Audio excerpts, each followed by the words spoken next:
وہ جی پہلے آپ نے حکومتی موقف سنا تھا میری پہلے والی ویڈیو میں. اصل موقف یہ ہے جو اکبر ایس بابر صاحب بتا رہے ہیں نا، یہ بہت ضروری ہے. یہ سنیں کہ یہ فیصلے سے مطمئن ہے کہ نہیں. ہمیں تو یہ گول مول سے فیصلہ لگ رہا ہے، ہم کوئی مطمئن نہیں ہیں، لیکن اس کا سننا بہت ضروری ہے. یہ دیکھیں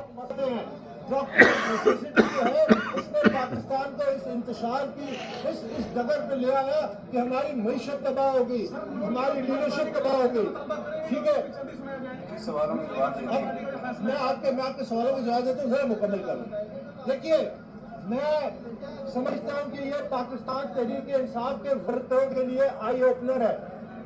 آپ نے سوچا ہے، اللہ نے شعور دیا ہے، اللہ نے سوچنے کی قوت دی ہے.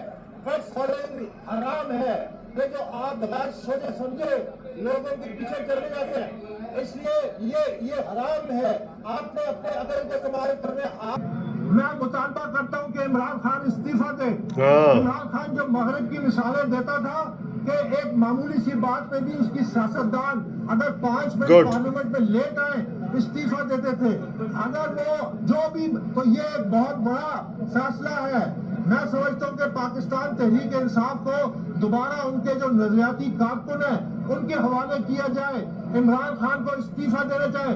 اس کو اب کوئی اس کی وجہ نہیں ہے کہ یہ استعفیٰ نہ دے، اور جب تک اس کا حتمی فیصلہ سپریم کورٹ سے بھی انشاءاللہ آ جائے گا، وقت لگے گا، لیکن میں سمجھتا ہوں کہ ان کو استعفیٰ دینا چاہیے. اور ساتھ ہی سر یہ بتائیں کہ سائمن کلارک کی اسٹوری کے مطابق ISI بھی عمران خان کی فنڈنگ کرواتی ہے. چلیں جی، یہ سنا ہے. اکبر ایس بابر کہہ رہے ہیں کہ یہ بہت بڑا فیصلہ ہے، اور یہ فیصلہ جو ہے اس فیصلے کے مطابق عمران خان کو جو ہے وہ استعفیٰ دینا چاہیے. اور وہ کہتا ہے مغرب کی مثالیں دیتا ہے. اب ثابت ہو گیا کہ اس کے بیان حلفی جھوٹے تھے، ثابت ہو گیا کہ اس نے فارن فنڈنگ لی ہے، ثابت ہو گیا کہ اس کے جناب 13 اکاؤنٹس جو ہے وہ غیر قانونی اور غیر آئینی ہیں. ہر چیز ثابت ہو گئی ہے، لیکن ہمیں سمجھ نہیں آئی الیکشن کمیشن کے فیصلے کی. میں یہ ادھر کہوں گا کہ بجائے یہ کہ وہ یہ سفارش کرتا کہ بھئی ان کے جو اکاؤنٹس ہیں وہ تو منجمد کرنے کا وہ اس نے نوٹس دیا ہے، وہ اس کو آ کے PTI والے کنٹیسٹ کریں گے.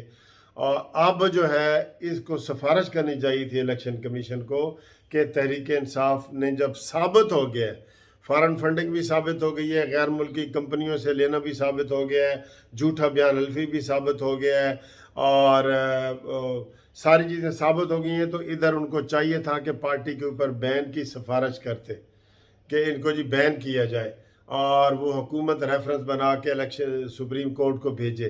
یہ انہوں نے نہیں کیا، جس کی وجہ سے سمجھ نہیں آئی. اب انہوں نے جو کیا ہے صرف یہ کیا ہے کہ جو ان کے پاس فنڈ ہے، جو غیر ملکی فنڈ ہے، وہ بھی اربوں روپے کھربوں روپے میں ہے، وہ جی ضبط کر لیا جائے بحق سرکار. اس کا بھی انہوں نے ابھی نوٹس دیا ہے، اس کا وہ جواب دیں گے.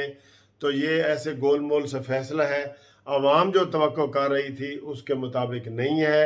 لیکن دیکھا جائے تو جب وہ کہہ رہے ہیں کہ جی فارن فنڈنگ بھی ثابت ہو گئی ہے، اور ممنوع فنڈنگ بھی ثابت ہو گئی ہے، اور جھوٹا بیان حلفی بھی ثابت ہو گیا ہے، تو اس کا کوئی نتیجہ تو ہونا چاہیے تھا نا.